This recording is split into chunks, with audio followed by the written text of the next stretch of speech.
Hey YouTube, Alex here, and in today's video I want to answer the question, why am I not worried about the US collapsing or falling apart?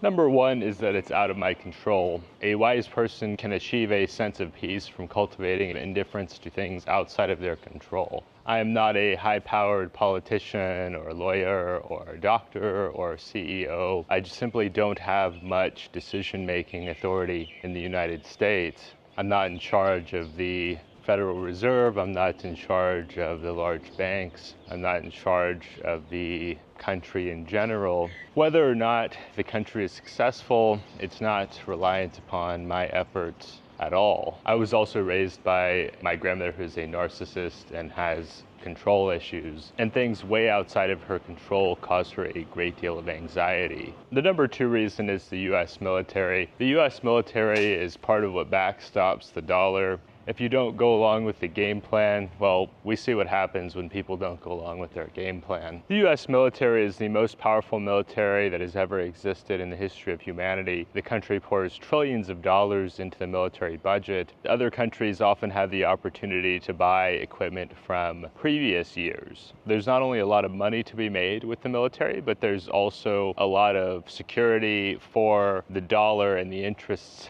of the powers that be in the United States to be able to maintain control. Number three, mass immigration policies ensure that there is a steady and consistent demand for dollars. You have people that are showing up in the United States that they need a house, they need a car, they need furniture, they need all these things, and the only way to get those things in the United States is to acquire dollars through working. This is where the line, they're willing to do jobs Americans aren't, comes from, because Americans, people who have been in America for a while, tend to move up. They tend to get better jobs, they tend to accumulate more stuff, they tend to be less desperate for work in which the conditions are not good or the wages are not high. And so when people say, oh, nobody wants to work, it's not that people don't want to work, it's that the people that are already there or from there have a higher expectation of working conditions, of wages, they want to earn a living wage, and they have options, right? When you have this policy, once again, I'm not critiquing immigrants, I'm not critiquing the people that choose to come.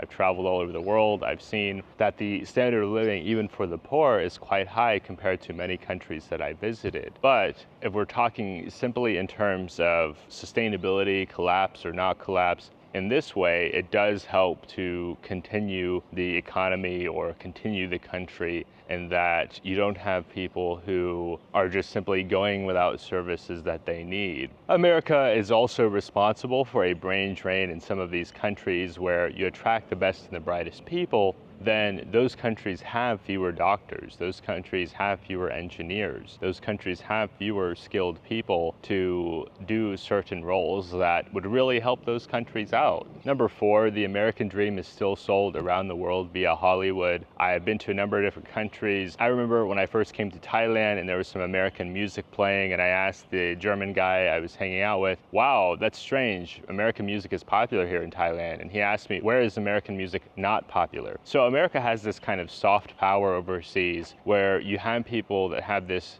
belief, at times delusional, that America is the land of opportunity. And I'm not saying it's not, I'm just saying I think that if you want a lot of opportunity in America, in 2024, you need a specialized in-demand skill set. You're not gonna come to America, and you're not gonna get as far ahead unless you know what those in-demand skill sets are, and you're young and healthy enough to be able to jump on those opportunities. You'll notice that the immigration policy is typically pushing for young people, people of working age. The United States is not trying to attract people at retirement age. I think part of why the American dream is so popular is that people feel that just moving to another country will solve their problems. I'm not saying that it won't help a lot of people to get ahead. I'm not saying that they don't have some level of truth in thinking that, but I think it's almost like, especially people from secular societies that may not have a monotheistic outlook on life, well, it's not found in a being, it's found in a place. And so if I go to this place, then everything will work out for me.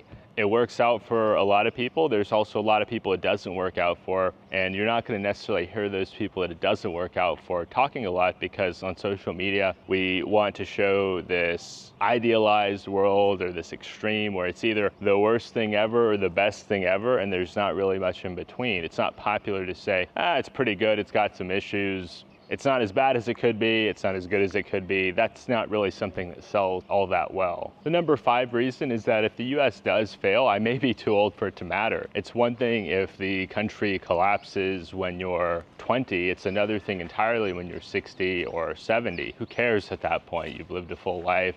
Hopefully by that point you've gotten to do most of what you wanted to do in life.